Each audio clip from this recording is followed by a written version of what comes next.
In the previous video lecture that I gave, we said that we came up with um, a new meaning to the factorial function. So factorial, we originally defined as just the product of all numbers up to this number n, where n is a positive integer.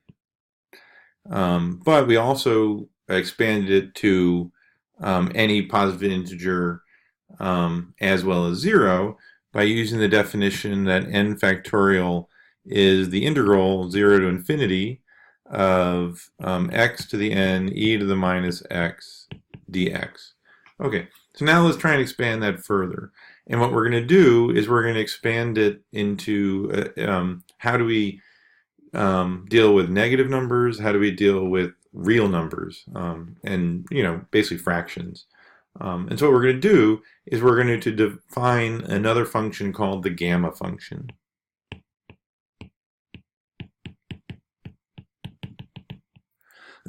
So the gamma function is defined as the gamma of a number p is the integral 0 to infinity of x p minus 1 e to the minus x dx, where p is a positive integer greater than 0. So this looks a lot like what we just did for the factorial, except for the fact that p actually doesn't have to be an integer. P can be any positive real number.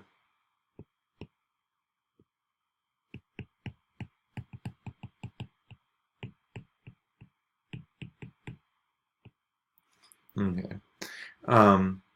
So how does that compare to our factorials? Well, if p I'm sorry, if we use an integer and not a real number, so we're going to start with the notation that p means positive real number, n means positive integer. And so if I take the gamma function of the positive integer, it would still be the same exact formula. X n minus 1 e to the minus x dx. And so if I look at that, then what that says is I would be taking the factorial of n minus 1. So now this gamma function is related to the factorials, where the gamma of n is equal to the factorial of n minus 1.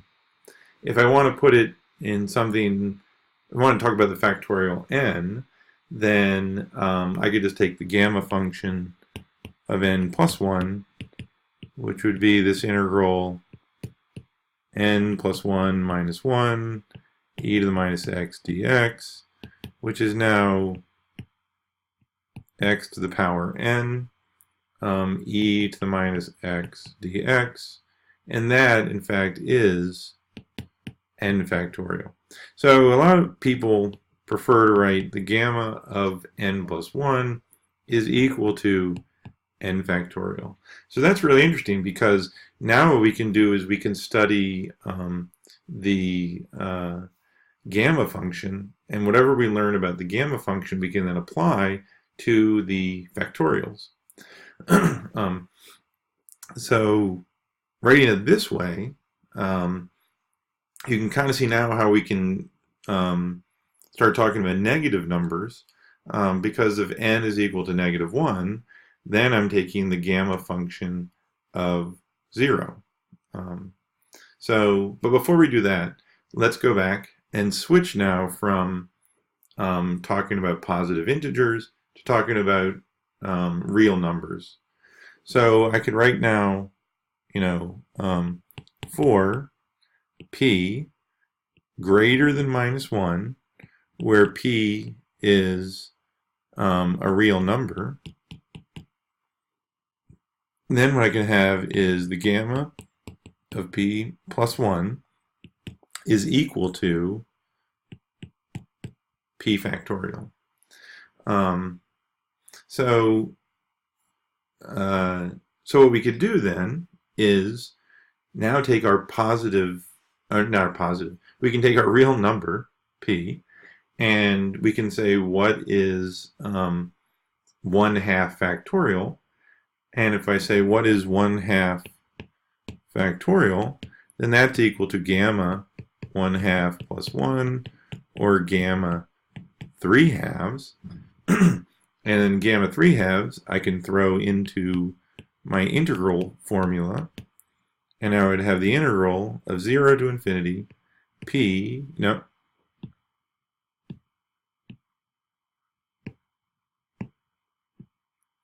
x to the 3/2 minus 1 e to the minus x dx. So that would be the integral of 0 x to the 1/2 power e to the minus x dx. So I could then solve for the gamma function of 3/2 as the square root of x e to the minus x dx. And then that would give me the value of 1/2 factorial. Okay. Pretty good. Now what we end up with, though, is a lot of integrals to solve. And so the question is, can we get around this not solving integrals, or not trying to solve the integrals as much, but find some shortcuts to doing that? And so, so that's what we're going to try and work on right now, and see if we can figure out how to solve for these gamma functions without having to do too much work in terms of solving integrals. So let's see how we can do that. One is, let's get started by actually trying to solve the integral through integration by parts.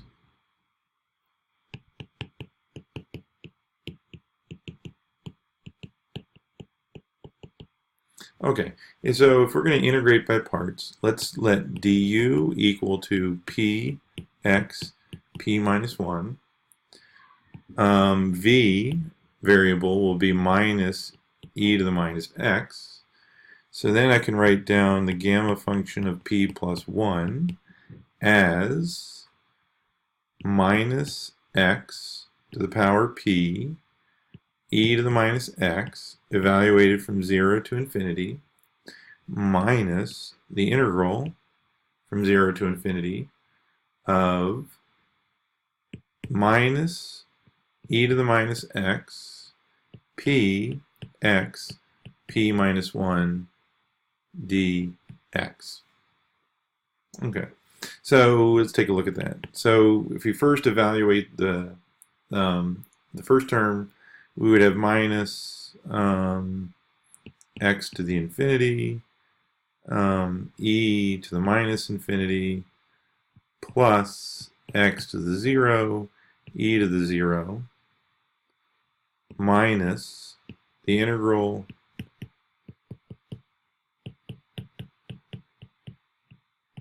like so.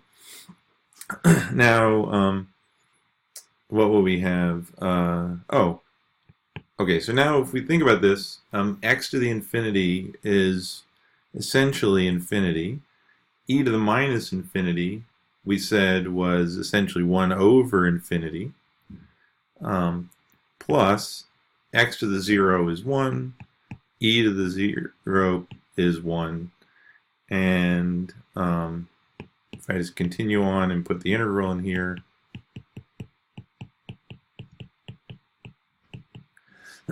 then what I have is infinity over infinity is going to be, I'm calling that 1. So I would have minus 1 plus 1 minus the integral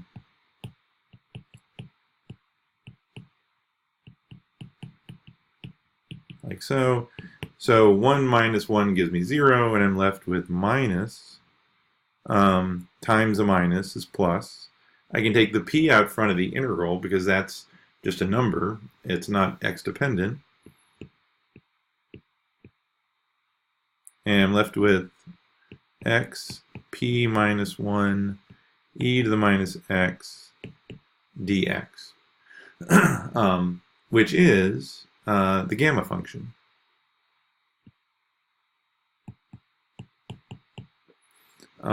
So if I go back up here, what I started with was the gamma of p plus 1. And what I'm left with is the gamma of p plus 1 is p times gamma p. So now I've got this basically a recursion relationship, which if I know what gamma p is, then I can figure out gamma p plus 1 without ever having to solve any of the integrals. So that's pretty good. So as an example, what we would have is, say we wanted to find the gamma function of 9/4. Well, that I can write as the gamma of 5/4 plus 1, which I can then write as 5/4 times the gamma of 5/4. And I can now write the gamma function of 5/4 as the gamma function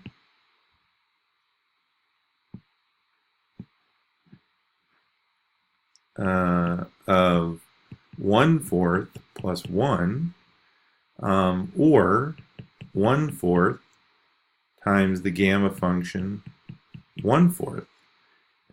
And so that kind of brings me to the bottom, because I don't really need to go past there, because after that I'll be looking at kind of the negative numbers.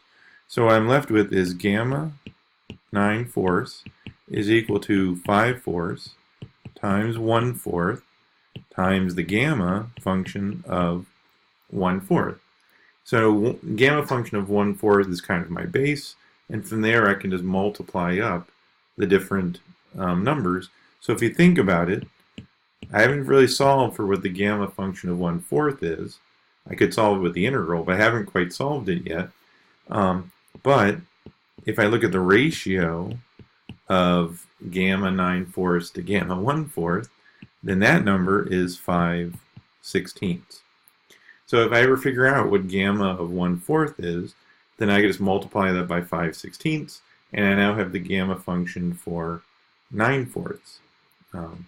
So you can kind of see that, once you get one answer, you can pretty much just build your way up to other answers from there. So that means we'd have to figure out what the base numbers are of like gamma 1/2, gamma 1/3, gamma 1/4.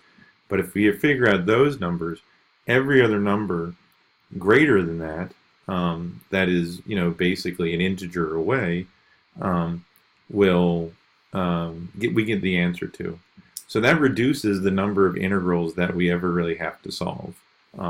It actually reduces a lot of them.